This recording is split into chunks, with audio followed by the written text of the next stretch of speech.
crocheter une maille serrée, un granit et c'est parti. C'est pas compliqué, on va y arriver avec nos mamies. Mamie crochet. Bonjour à tous, j'espère que vous allez bien. On se retrouve aujourd'hui pour un nouveau pas à pas d'un petit sac. Bien oui, on se fait plaisir, on prépare pour faire plaisir. Donc en l'occurrence, je vous ai fait récemment un petit sac en ribbon. J'ai beaucoup aimé, c'est vrai que ça faisait longtemps que je n'avais pas utilisé le ribbon. Donc on va faire un petit sac en ribbon. On va bien évidemment l'accompagner de 2 mousquetons, c'est toujours très utile, d'un petit bouton pression, c'est toujours très utile aussi, et je vais voir de mettre peut-être une petite étiquette ou vous mettrez une petite décoration, enfin ça sera entièrement à vous de voir. Bien évidemment tout ça vous le trouverez dans la boutique Lien du Monde, je vous mets le lien en barre d'informations. Allez, on va commencer. Pour ma part ça sera avec un crochet en 4,5. Vous crochetez de façon normale, je vous propose d'utiliser un crochet 5 voire 5,5. Vous crochetez serré, n'hésitez pas à monter en 6 voire 6,5. Donc nous allons commencer par faire une petite chaînette. Alors on va être souple sur le nœud de départ puisqu'on va le retirer, c'est jamais très esthétique. Donc on va faire une chaînette de 10 mailles, donc 1 2 3 4 5 6 7 8 9 et 10. On en fait une 11e pour pouvoir revenir dans la 10e et commencer à faire 10 mailles serrées. Donc 1 2 3 4 5 6 7 8 9 et 10. Alors vous voyez, du fait qu'on ait fait un nœud un petit peu souple, on va pouvoir défaire. On récupère le fil de départ, voilà, là on vient tirer comme ça, et ce fil vous allez le monter pour le travailler en haut, pour l'englober en haut tout simplement. On fait donc une maille en l'air et on va refaire de la maille serrée mais en rentrant notre fil de départ. Donc on repart sur 10 mailles serrées. Quand vous serez au bout, vous pourrez couper votre fil donc de départ. Là on le tire un peu pour que ce soit bien droit. Donc vous allez faire 10 mailles en maille serrée, et ce sur approximativement entre 22 et 24 cm. D'accord? Donc je vous rejoins. Alors là vous voyez, par exemple, on peut venir couper sans souci. Hop,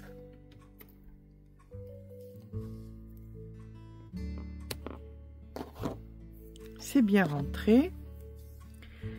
Donc là, chaque fois que vous arrivez en fin de rang, vous faites votre maille serrée, maille en l'air, on tourne et on refait nos 10 mailles jusqu'à ce qu'on ait entre 22 et 24 cm. Je vous rejoins quand tel est le cas.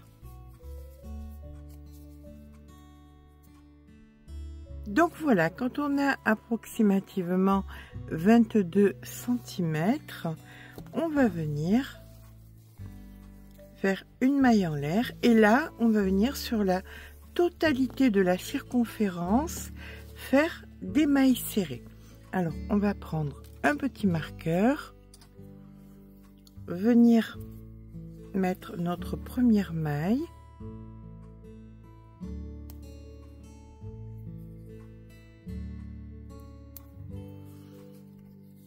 et c'est parti.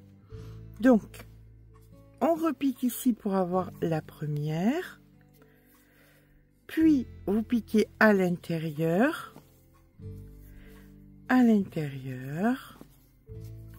Voilà, et vous faites comme ça jusqu'au bout et on se rejoint donc au bout. Comptez et notez le nombre de mailles que vous êtes en train de faire pour que nous ayons le même de l'autre côté. Voilà, je fais ma dernière ici qui sera donc pour moi hein, on n'a pas tous les mêmes mains, ma 26e. Donc là je viens repiquer ici et c'est ma première des 10. Donc 1, 2, 3, 4, 5, 6, 7, 8, 9 et 10.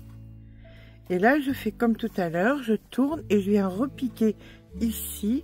Et ça doit être la première de mes 26, puisque de l'autre côté, j'en avais 26. Donc là, je dois en avoir 26. Quand j'arriverai là avec mes 26, je fais mes 10 pour arriver au marqueur et je vous rejoins. Voilà, arrivé à la 10e, je retire le marqueur.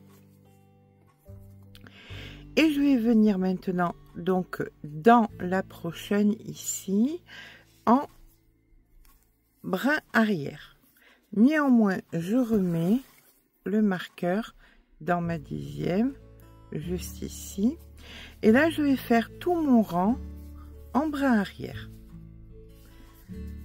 Donc, c'est pas compliqué. J'en avais 26 et 26, 52. 52 plus 10 et 10, 20.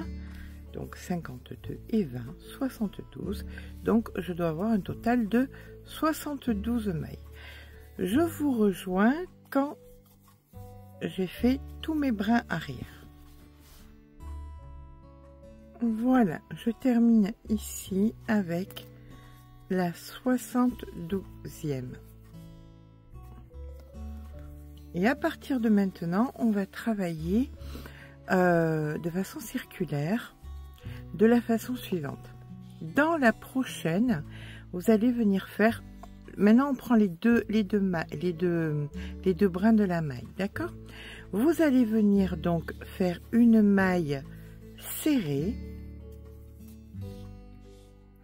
Puis, alors, on va mettre un petit marqueur parce que s'il faut rectifier, on sait où il faudra rectifier. Donc, vous faites une maille serrée, puis dans la prochaine, vous allez faire une maille serrée mais allongée, c'est-à-dire que vous descendez au niveau de... Vous voyez, ça fait comme une petite couture. C'est là où vous avez pris le brin arrière. Donc, vous descendez là. Donc, allongée. Une maille serrée, normale. Puis, une maille serrée dans la prochaine, allongée. Et vous allez faire ça sur la totalité de votre rang. Comme vous avez un nombre pair de mailles, immanquablement, vous allez tomber juste. Ceci dit, il est possible qu'on puisse faire une erreur, qu'on puisse faire 2 fois une maille serrée normale ou alors 2 fois une maille serrée allongée, ce qui fausserait le calcul, chose qui n'est absolument pas grave, on ne va pas tout redéfaire. Donc, vous vous arrangerez avec la réalité pour retomber au bon endroit, d'accord? Donc, je vous rejoins ici, à de suite. Alors, une fois qu'on a fait tout le tour, il va falloir que nous tombions sur nos pattes. Et nos pattes, ça veut dire quoi? Ça veut dire que ici, on doit avoir une maille serrée normale et là, une maille serrée allongée. D'accord? Donc, si là, nous avons une normale, on va faire une allongée ici.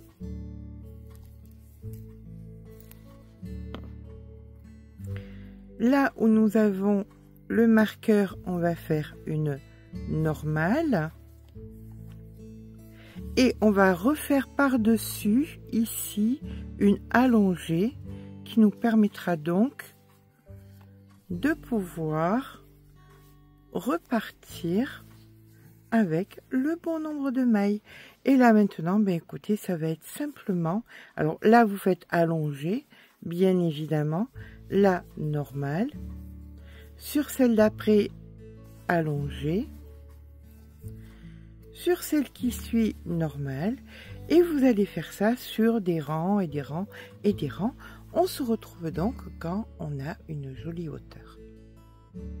Et bien voilà, quand on a fait une hauteur relativement intéressante, donc pour ma part, ça sera, hop, voilà, 17 cm, on va changer de point. Avant de changer de point, je vais changer de crochet. J'étais en 4,5, je monte carrément d'un point et je passe, oui, d'un millimètre, et je passe en 5,5. J'arrive donc au niveau où grossièrement je débutais mon ouvrage, et là je vais venir à l'intérieur. Vous voyez ici à l'intérieur. À l'intérieur, alors le premier rang va être difficile. Pourquoi? Parce qu'on n'a pas augmenté le crochet, tout simplement. Là, vous allez venir, vous avez un brin, deux brins, et ici, vous avez une maille. Vous piquez dans la maille, vous récupérez le fil et vous faites une bride. Et on fait pareil à côté. On pique dans la maille. Hop. Si elle veut bien, on récupère le fil et on fait un jeté, donc une maille serrée. Et vous allez faire ça, mais écoutez, maintenant, sur la totalité, alors comme je vous dis ça, voilà, peut-être tirer au doigt pour le premier rang. Après, ce sera beaucoup plus facile. Donc, vous allez faire ça maintenant en remplacement des rangs que nous faisions précédemment. D'accord? Donc, c'est-à-dire que quand vous arriverez ici, par exemple, vous êtes là, et bien vous ferez exactement pareil. Voyez, vous viendrez prendre à l'arrière. Et pareil pour la maille d'à côté, à l'arrière. Et ça, on va faire encore sur quelques centimètres. Donc, je vous rejoins quand on a fait quelques centimètres. C'est flou, c'est flou. Quand on a fait quelques centimètres avec ce nouveau point, c'est le point que j'ai utilisé pour faire la petite panière. Je ne sais pas si la corbeille exactement, si vous avez vu. Bon, allez, on va faire ça et on va se retrouver donc plusieurs fois, on va faire quelques centimètres. Je pense 3-4 centimètres à peu près en faisant ce deuxième point. Voilà, après avoir fait quelques centimètres, là le dernier est en décalage. On voit bien que c'est pas aussi aligné. Donc on va venir ici. Vous êtes derrière dans ce rang et on va venir dans le rang juste avant. Et vous piquez, vous récupérez le fil et vous allez faire des mailles coulées de façon à combler. Alors on va piquer à l'intérieur des mailles dans les V façon jersey, vous voyez, comme ceci. Et là, vous faites des mailles coulées de façon à combler cet espace qui était vide. D'accord? Donc, on fait ça, bien évidemment, sur la totalité du rang. Une fois qu'on arrive ici, qu'on a comblé la totalité, qu'on arrive ici, on se rejoint. Donc, voilà, une fois qu'on a comblé l'espace qu'il y avait, on va venir couper le fil et souvenez-vous que nous sommes sur du tissu, donc l'énorme avantage c'est qu'on va pouvoir passer un petit coup de fer à l'intérieur ici pour bloquer. D'accord? Je sais, ça ressemble à un jouet, mais je vous promets que c'est hyper pratique. Donc ici on va venir bien passer. Voilà pourquoi j'ai choisi ce petit fer au lieu d'un grand fer. Ça rentre dans tous les sacs. Donc ici, on vient bien passer le fer, bloquer le bord. Je rentrerai le fil après. Voilà. Hop. Bon, je vous laisse faire de votre côté et je vous rejoins. Alors, on va un petit peu mesurer le sac.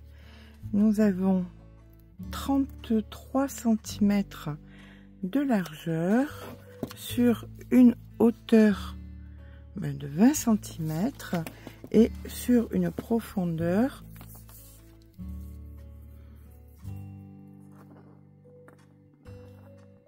de 9 cm. Donc voilà, on a quand même un sac de belle taille.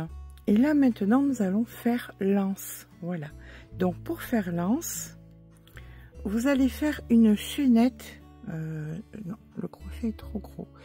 Je vais reprendre le crochet en 4,5. Je vous remets bien évidemment comme d'habitude, ou alors je vais vous le mettre là maintenant. Voilà, afin que vous puissiez choisir la taille de l'anse que vous voulez. Si vous voulez un porté-bras, donc entre 30 et 50 cm, un porté-épaule entre 50 et 80 cm, version tote bag entre 70 et 80 cm et version bandoulière entre 100 et 140 cm. Donc ça sera à vous de voir. Nous partons donc sur une chaînette de la longueur que vous désirez. D'accord? On le sait, le premier nœud, on le fait pas bien serré parce que on va le défaire. Donc voilà. Et à partir de là, eh bien écoutez, c'est parti pour le nombre de centimètres que vous avez décidé. Pardon. Pour ma part, je vais faire un porté-bras. Donc je vais pas le faire très long. Je vous rejoins quand c'est fait. Comptez quand même les mailles parce que de temps en temps sur le nombre de rangs, il faudra retrouver le même nombre de mailles. Voilà. Allez, je vous rejoins quand mes mailles sont faites. Alors, on va venir, une fois que nous sommes au bout de la chaînette, on va venir mettre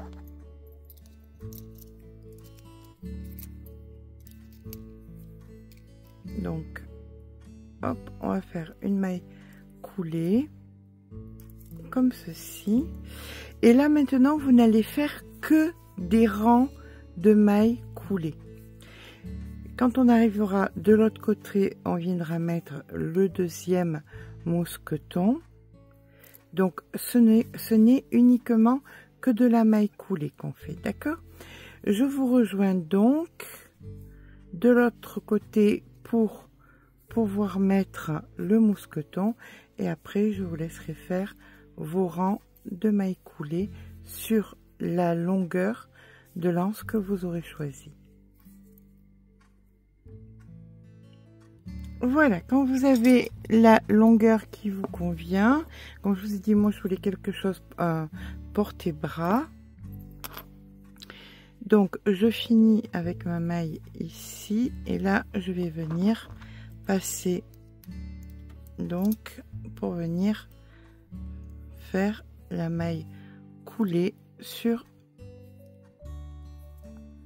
la totalité. Voilà, comme ça j'ai bien enserrer le mousqueton. Là par contre je défais un peu, je serre, et ça je le rentrerai après. Donc une fois que nous sommes ici,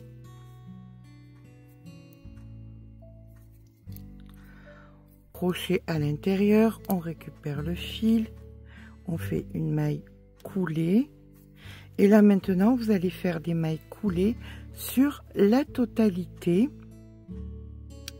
donc de votre anse, dans le brin uniquement qui est vers vous, d'accord? Donc c'est parti, hop, et ce, ben écoutez, jusqu'à l'autre côté. Je vous rejoins de l'autre côté.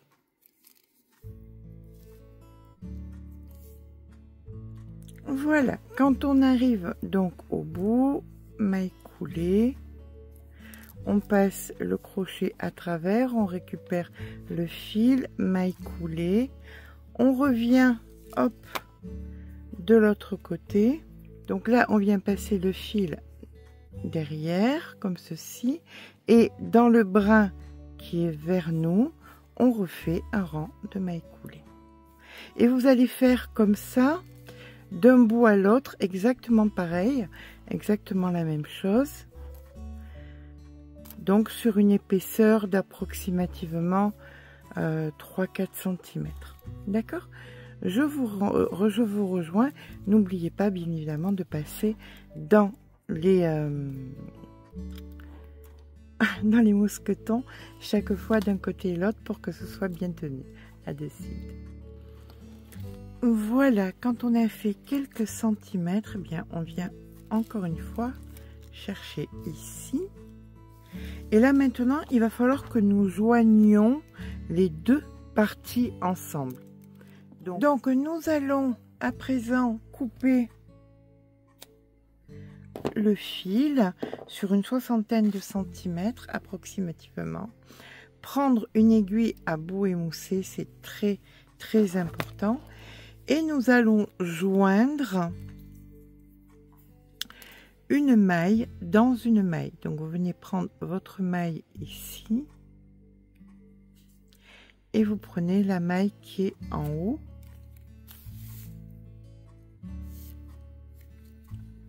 Comme ceci. Et ça, vous allez le faire, bien écoutez, sur la totalité, sur toutes les mailles, jusqu'à ce que vous arriviez à l'autre mousqueton. D'accord? Donc on est en train de fermer, de faire un petit boudin. Voilà. Vous voyez, comme ceci. Donc quand on a terminé et qu'on est ici au bout, on se rejoint. Voilà, et bien écoutez, on arrive au bout. Donc on fait nos dernières mailles, on fait un nœud, on rentre le fil et notre anse, alors peu importe la grandeur que vous lui aurez donnée, sera terminée. Anse qui peut passer à la machine, tout comme le sac, chose bien pratique avec les sacs faits main. Voilà.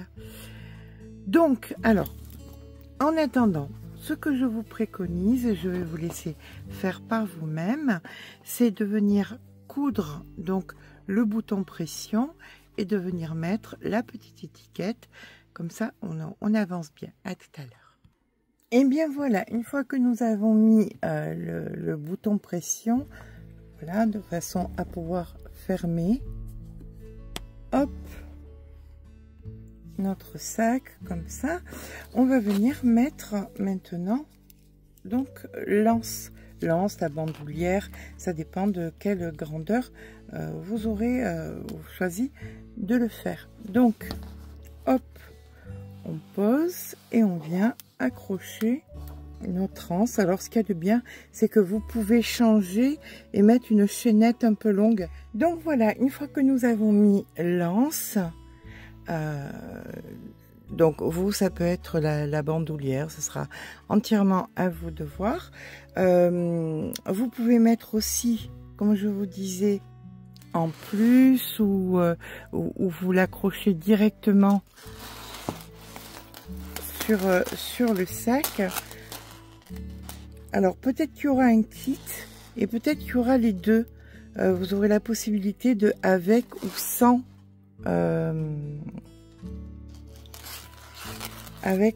la chaînette pour le porter-bras. Voilà, ce sera à vous de voir.